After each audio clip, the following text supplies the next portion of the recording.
يا مساء السعادة، ازيكم عاملين ايه؟ يا رب تكونوا بخير. تعالوا بقى النهاردة نعمل فطاير قطنية جدا جدا تنفع وقت الامتحانات. يلا نسمي الله ونبدأ في الفيديو بتاعنا.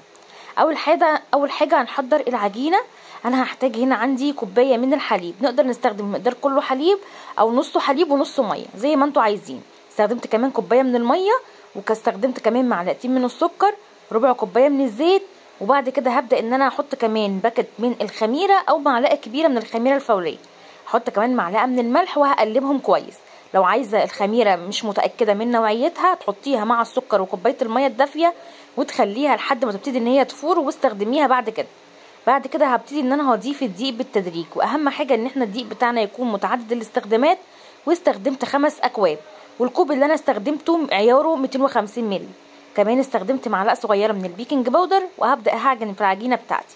طبعا بنحطش كل مقدار الدقيق علشان نوعيه الدقيق بتختلف من نوع لاخر، ممكن نوع بيشرب السوائل وممكن نوع لا. وانا بعجن بقى العجينه كده، ادعميني باجمل لايك واشتركي في القناه لو مش مشتركه، وما تنسوش تقولوا لي بتتابعوني منين وتصلوا على النبي في التعليقات. كده هننزل بقى بالكوب الخامس، برضو المفروض انتي تنزلي بالتدريج. نزلت بالكوب بتاعي بالشكل ده، وهبدا ان انا هلم العجينه بتاعتي جميله وقطنيه كده، بتبقى بتاخدش عجين كتير خالص، وبتبقى ملزقه شويه بالشكل ده. هغطيها تخمر لحد ما يتضاعف حجمها. ولو انتم ملاحظين انا ما عجنتش فيها كتير، يا دوب بس كده انا لميتها بتبقى بالشكل ده. بعد كده هبدا ان انا هحضر الحشوه بتاعتي الاقتصاديه اللي انت ممكن تستبدليها باي نوع حشوه انت بتحبيها، حشوه جبن بس او لحوم او تونه او اي حشوات انت عايزاها، مفيش اي مشكله. وممكن كمان تتعمل بالجبنه بس، وممكن تتعمل ساده خالص من غير اي حشوات، بس هتعمليها بقى النوع التاني من الفطاير اللي انا هعملها لك برده في الفيديو بتاعي. بعد كده هبدا ان انا هجيب 3 حبات من الفلفل الالوان، هقطعهم بالشكل ده. وهجيب كمان 5 فصوص من الثوم، ممكن تبشريهم او تقطعيهم قطع بالشكل ده. وبعد كده هروح بقى على النار، هاخد كل الحشوه بتاعتي دي وهنحضر اطيب حشوه هتعملوها اقتصاديه. معلقتين كبار من الزيت، هحط كده معايا الثوم والفلفل بتاعي، وهبدا ان انا هديهم تشويحه بسيطه. اول ما اشم ريحه الثوم ويبتدي ان هو ياخد لون خفيف والفلفل يبتدي ان هو يدبل، حاجه بسيطه جدا، هبدا انزل عندي بمعلقه من الصلصه، هتديني لون وطعم وكثافه للصوص اللي انا هعمله ده حلوه جدا جدا. هقلبها كده بس لحد ما تنزل كل الماده الحافظه بتاعتها. وبعد كده هيبقى عندي طماطمايه كبيره متقطعه صغير، هحطها عليهم بالشكل ده، وهشوح فيهم شويه لحد ما يبتدوا ان هم يتبلوا مع بعض، والطماطمايه كمان تبتدي ان هي تنزل الميه بتاعتها. نتبل بقى ملح وفلفل اسود ومعلقه من السكر والثوم والبصل البودره، وعايزه تحطي شويه زعتر او اي حاجه زي ما انت عايزه. كده الحشوه بتاعتي جاهزه معايا. هبدا بقى ان انا هشوف العجينه بتاعتي. شايفين العجينه ما شاء الله مطاطيه وحلوه جدا، واول ما خمرت طبعا ما بتلزقش في ايدي. هجهز الصينيه بتاعتي برشه من الزيت، او حطي يعني ورقه زبده، وابتدي ان انت حطي برده عليها مسحه زيت. هقسم العجينه بتاعتي على 3 قطع او بالشكل ده، طبعا على حسب حجم الصينيه. انت ممكن تعملي نوع واحد من الفطير اللي انا هعملها ده، يعني شكل واحد، وممكن تعملي الاشكال التانية. بس هو النوع اللي انا هعمله ده ينفع ان هو مثلا يبقى وجبه غدا او عشاء جميل جدا، وممكن ينفع كمان في اللانش بوكس. والنوع التاني ينفع بقى ايه برضو للامتحانات والحاجات اللي زي كده. تشوفوا معايا دلوقتي هحط العجينه بتاعتي بعد ما فردتها شويه صغيرين كده في الصينيه. بعد كده هحط عليها الحشوه، ولو بتاخد وتدي معاكي يعني ما بتتفردش بمنتهى السهوله، مفيش اي مشكله.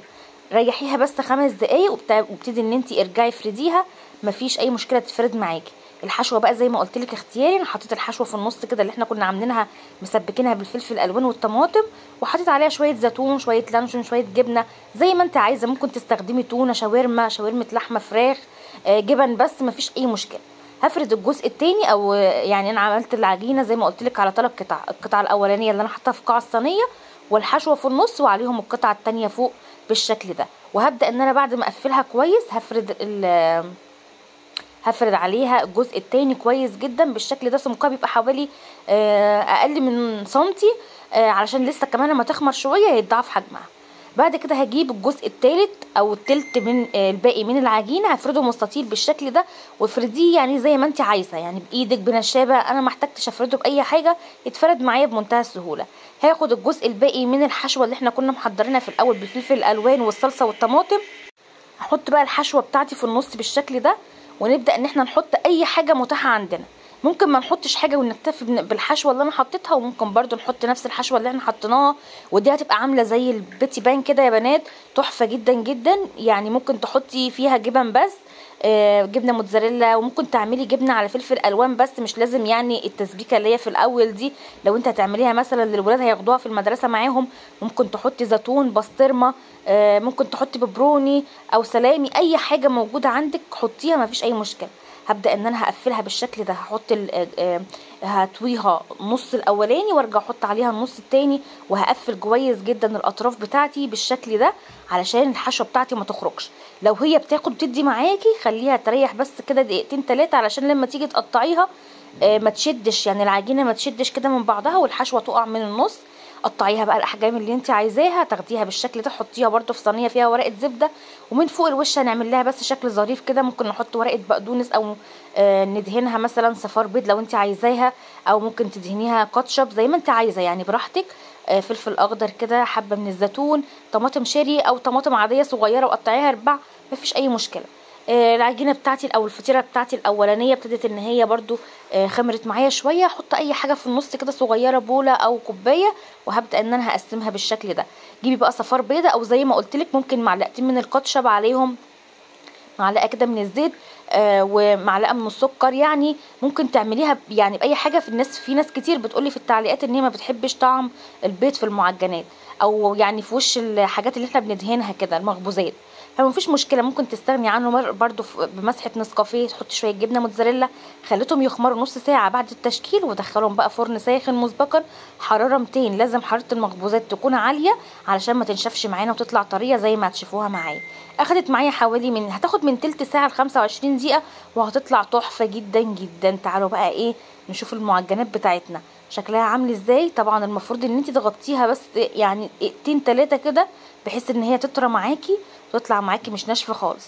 ممكن كمان ان انت تحطيها بعد ما تبرد تماما في اكياس وتدخليها الفريزر وتطلعيها تحطيها في الميكرويف بس دقيقه كده، هتبقى حاجه حلوه جدا في الفطار، وتحطيها في اللانش بوكس للولاد، وتنفع كمان وجبه غدا او عشاء تجنن جدا، وسهله وسريعه وما اخدتش مننا وقت خالص. يعني هي كلها ساعة زمن هتبقي خلصتي كل الحاجات دي، وكمان الحشوات اقتصاديه وتنفع لاي وقت وموجوده عندنا في البيت. كمان دي بديل كويس جدا جدا للبيتزا اللي الولاد كلهم بيحبوها وبيطلبوها من بره باسعار خرافيه. تقدري تعمليها في البيت باسهل طريقه وهيعجبهم جدا جدا. جربي بقى الطريقه بتاعتي دي وقولي رايك في التعليقات. ما تنسيش لو عجبك الفيديو دعمينا باجمل لايك، شرفوني بالاشتراك في القناه، وقولي رايكم في الوصفه، قولي لي اقتراحاتكم للوصفات اللي انتوا نفسكم نعملها مع بعض. واشوفكم على خير ان شاء الله في فيديو جديد. مع السلامه.